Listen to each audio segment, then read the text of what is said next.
Today we're going to be looking at another 4K 144Hz monitor. This one is the Samsung Odyssey G7 4K, and just like pretty much everything else in its class, it has 144Hz, G-Sync, FreeSync Premium Pro, and unlike the other 4K monitors I reviewed, this one is 28 inches, not 32, so it's not all massive and it fits in most people's desks a lot easier. Now in terms of the overall package, this is going to be pretty much the same as any other 4K 144Hz monitor. It's going to feel mostly the same, but this is going to be slightly better when it comes to gaming and out-of-the-box color performance. So let's start with the pixel response times, motion blur.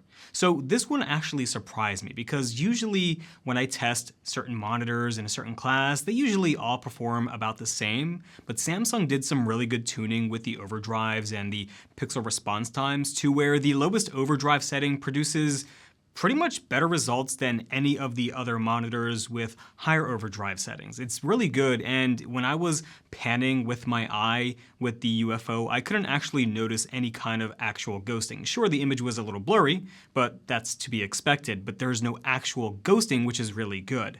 Now, the pixel response times aren't really 1 millisecond like Samsung advertises. It's more like 4 milliseconds, but I mean, every monitor company lies about this anyways. But it does have a black frame insertion option to basically give you a little bit more clarity and a little bit more crispness. Now it does drop the brightness from about 299, 300 nits down to 197 nits.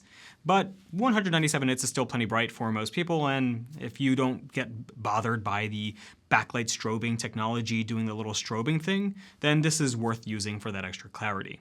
What I don't recommend using though is literally any of the other overdrive settings that this monitor has. Just leave it on the standard one because if you go to the faster or extreme one, you're going to get a buttload of overshoot and it's just not worth using. It doesn't matter if you're at 144Hz or 60Hz, you're just going to get overshoot and it's just going to look ugly, which is kind of weird. It's just like, how is the standard overdrive setting the best for this monitor and also better than the other monitors with their like middle or higher overdrive settings? That's kind of unusual, but hey, better pixel response times is better pixel response times. Input lag is also very good as well. First off, I want to thank Andrew from Tech Team GB for creating this OS RTT tool and basically selling it to anybody who wants to buy one, because that gives pretty much anybody the chance to test independently or whatever what kind of things their monitor is doing, whether it's response times, which is how I got that 4 millisecond figure, and the input lag, which is 18 milliseconds from click to photon on this Samsung G7 4K. Now that isn't that bad, but it's also not the best. Like for example, I recorded my LG 38 GN950 for comparison, which is a 1600p ultra-wide 38-inch 144Hz monitor, and that got 10 milliseconds from click to photon, which, yeah, that's 8 milliseconds faster, but in the real world, you're not going to notice that. Like if you do one of those input lag tests for like how click can you fast from when you see a color turn from like red to green, you're going to be getting about, the best of the best is maybe like 200 milliseconds. So adding an extra 8 milliseconds isn't probably going to ruin your day, especially since you're not buying this for being ultra competitive. If you're buying ultra competitive monitors, you're not looking at 4K 144Hz, you're looking at 1080p 360Hz or 240Hz with DIAC Plus, or 1440p 240Hz. This is going to be able to give you a kind of competitive experience, but that's not the specialty of this monitor. Fidelity is the specialty of this monitor. Now, even though competitive gaming is not what this monitor was specifically built around, you still do get some pretty competitive gaming features. Like for example, the black equalizer on this monitor, not only does it have it, but it works extremely well. One of the best ones I've seen, where it not only increases the dark areas, but you still retain a lot of detail as well, and the scene doesn't go really too faded. It also has a color vibrance feature, which I've never seen any other Samsung monitor have before, and that also does get decently vibrant. And this helped a lot during gaming sessions in Call of Duty Modern Warfare, because I've been playing the hell out of that game for a long time. I got tired of Valorant, it was just too annoying. The hit reg sucks in my opinion because I headshot somebody and they don't die, but that's beside the point. I'm playing a lot of Call of Duty because the hit reg actually, well, still kind of bad, but the game is more fun in my opinion, and it has a lot of dark spots, and the black equalizer here cranks those dark areas up to the point where people just can't hide from my eyes anymore. If you left it at the default, things are gonna get pretty dark, but with the black equalizer that this thing has, ain't nobody hiding from me. All right, now let's talk about the colors. So if you do any kind of professional or intermediate color work, you're probably going to want to go with one of the other 4K 144Hz monitors. The color gamut of this isn't poor, like it does have a pretty decent gamut coverage, but it doesn't have a wide enough gamut to compete with any of the other 4K 144Hz monitors in this class, to where they basically have 95 or 90% at least Adobe RGB coverage and pretty much 95 to 100% DCI-P3 coverage. This just can't compete in color space coverage. Now, one thing that Samsung does do that most of those other companies don't do though is calibrate their monitors from the factories. So instead of getting a monitor that has a delta E of, let's say, 4 or 5, which is pretty good for general media consumption, gaming, and so on, it's not good for professional color work. You're gonna need to get basically your own colorimeter and software to be able to calibrate the monitor, which could be a couple $100, but you might have one. However, if you don't have that money, but you still wanna buy this kind of monitor in this price bracket for whatever reason, well, hey, a delta E of around 2 is what you're gonna be getting out of the box. If you calibrate it, you can get definitely much better, and I'm going to leave a color profile in the description if you wanna download it and try it for yourself. But yeah, calibrate it out of the factory. That's a good thing for the Samsung. Now, one thing I don't like is that when I did turn it on for the first time, I noticed a hideous green tint, kind of like Shrek was basically taking over my screen. It was really, really green, and the first thing that I thought of when I turned it on, it was disgusting. So I basically just turned the green value from the RGB values down by like 5 or 10 notches, I don't remember right now, and that did fix it, but I don't know if anybody else experienced that when they pulled it out the box for the first time. It was really one of the ugliest out-of-the-box screens I've seen, but turning it down did fix it. By the way, guys, if you're enjoying the video, please leave a like or consider subscribing, or just leave a comment. That will help the YouTube algorithm basically recommend this video to more people. The sooner you do it, the sooner I hit 1 million subscribers. I don't know. Back to the color stuff. Uniformity on this monitor was very good. Now, it didn't matter if it was at 30% grays or 100% white. There wasn't really any issue until I used the backlight bleed test. Basically, it's just a black screen with full brightness just to see what kind of backlight bleed issues there were, and this did have some.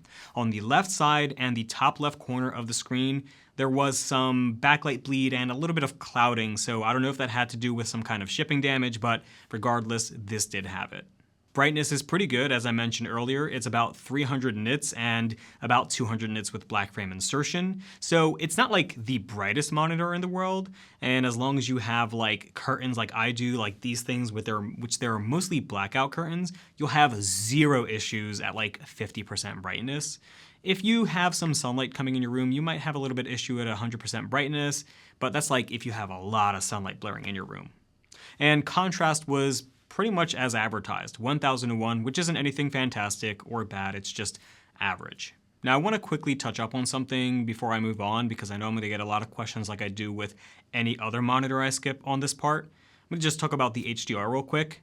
It sucks, that's it. HDR 400 certification, no real good backlight tech. Do I need to say more? Do not buy this monitor if you want good HDR. If you want that, you're going to have to spend a lot more money than this for this resolution and refresh rate. Okay, next let's talk about the OSD. It's pretty standard having your typical things like your response times, adaptive sync, and low input lag settings, typical gaming stuff. But there are some things that are not so common and things that I've never seen before, especially on an aspect ratio like this.